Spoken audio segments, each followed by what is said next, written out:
السلام عليكم ورحمة الله وبركاته، حبايبي طلبة وطالبات الصف الرابع الابتدائي، أهلا ومرحبا بكم. معكم مستر محمد جودة. إن شاء الله النهاردة هنحل مع بعض تمرينات الدرس الثالث على الوحدة الثانية من كتاب جيم الأضواء في مادة اللغة الإنجليزية، ترم أول منهج جديد، صفحة 68 وصفحة 69.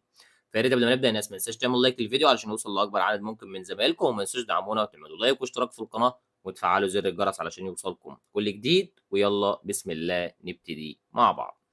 أول سؤال معانا طبعًا سؤال نص الاستماع listen and circle. أول واحدة هنا طبعًا هنا بيقول yesterday يعني بالأمس I read a story يعني أنا قرأت قصة about a pelican طبعًا عن البجعة and the نقط والإيه طبعًا قصة البجعة وطبعًا البير اللي هو طبعًا الدب. Number 2 the pelican and the bear طبعًا البجعة والدب where هُم الاتنين كانوا إيه، طبعًا هُم الاتنين كانوا بيشعروا بالhungry يعني بيشعروا بالجوع. Number 3 they saw هم رأوا a big juicy fish يعني سمكة كبيرة طبعًا ولذيذة in the نقط في الإيه، طبعًا هم وجدوا السمكة أو رأوا السمكة طبعًا في الriver اللي هو طبعًا النهر. بعد كده number 4 بيقول لي the bear was stronger يعني الدب كان أقوى لكن هو كان إيه than من all other bears من كل الدببة. طبعًا هو كان أقوى من طبعًا كان قوي، لكن هو طبعًا كان kinder يعني كان ألطف من كل الدببة. بعد كده رقم 2 سؤال التشوز. أول واحد هنا بيقول لي the نقط is a larger animal يعني هو حيوان large animal حيوان كبير that has paws عنده طبعًا مخالب and sharp claws ومخالب طبعًا حادة وأنياب حادة. طبعًا ده مين أو تعريف لمين؟ طبعًا تعريف للبير اللي هو طبعًا الدب طبعًا. Number 2 بيقول لي how do you كيف إيه pelican يا بجعة؟ فهو قال I am hungry أنا أشعر بالجوع. طبعًا كلمة how باسأل بيها عن الحال. هنا بيسأله عن حاله فهو قال له أنا أشعر بالجوع. طيب كلمة الحال أو الشعور بتسمى إيه؟ طبعًا بتسمى بكلمة feel بمعنى يشعر، يعني هو بيسأله عن شعوره فهو قال له أنا جائع. رقم 2 بيقول the bear lifted يعني الدب رفع إيه its to take the fish عشان ياخد السمكة out of the water طبعًا من المَيّة. فطبعًا هو رفع الpaw طبعًا اللي هي المخالب أو إيده علشان طبعًا يلتقط السمكة من المياه.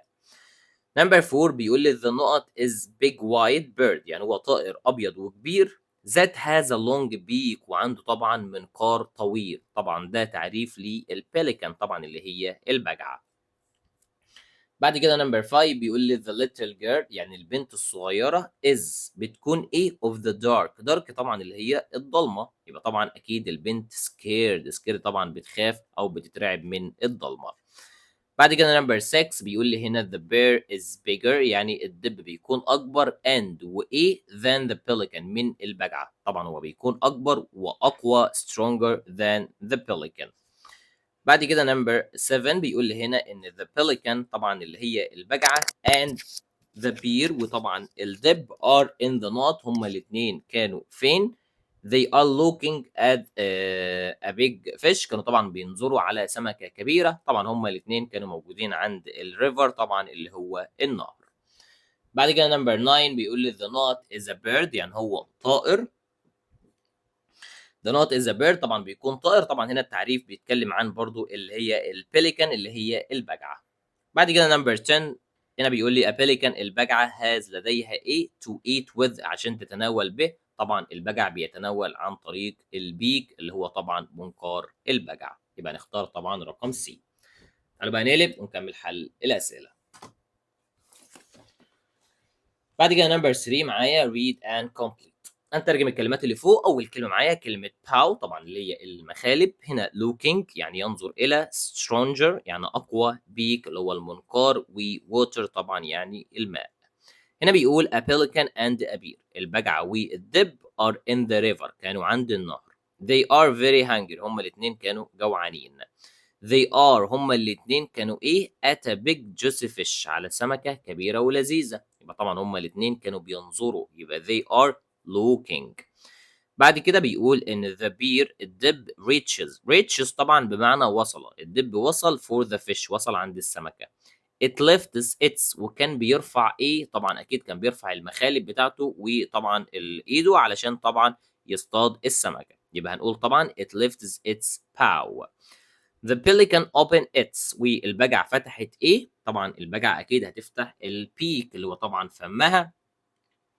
It's ready to take the fish وكانت جاهزة لكي تأخذ السمكة out of the water طبعًا من المياه. بعد كده بيقول إن the bear is الدب بيكون إيه than the pelican من البجعة. طبعًا الدب بيكون stronger يعني أقوى من طبعًا الpelican اللي هي البجعة. بعد كده رقم 4 سؤال القطعة. هنا بيقول the pelican is a kind bird. The pelican يعني البجعة كان طائر أو هو طائر طيب. It's very beautiful وشكله طبعًا جميل. It can fly هو بيستطيع الطيران away بعيدًا in the sky في السماء. It has white feathers يعني هو عنده ريش أبيض. Two wings وعنده جناحين. A beak ومنقار. And a big mouth وفم كبير. It lives near the lakes هو بيعيش بالقرب من البحيرات and rivers والأنهار.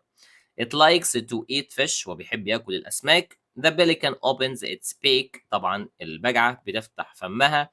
Then بعد ذلك takes the fish وبتاخد السمكة out of the water برّه المَيّة and its big mouth طبعًا في فمها الكبير. The pelican often البجع عادةً eats fish بيتناول السمك and flies in small groups وبيطير في مجموعات صغيرة. تعالوا بقى نشوف أسئلة القطعة.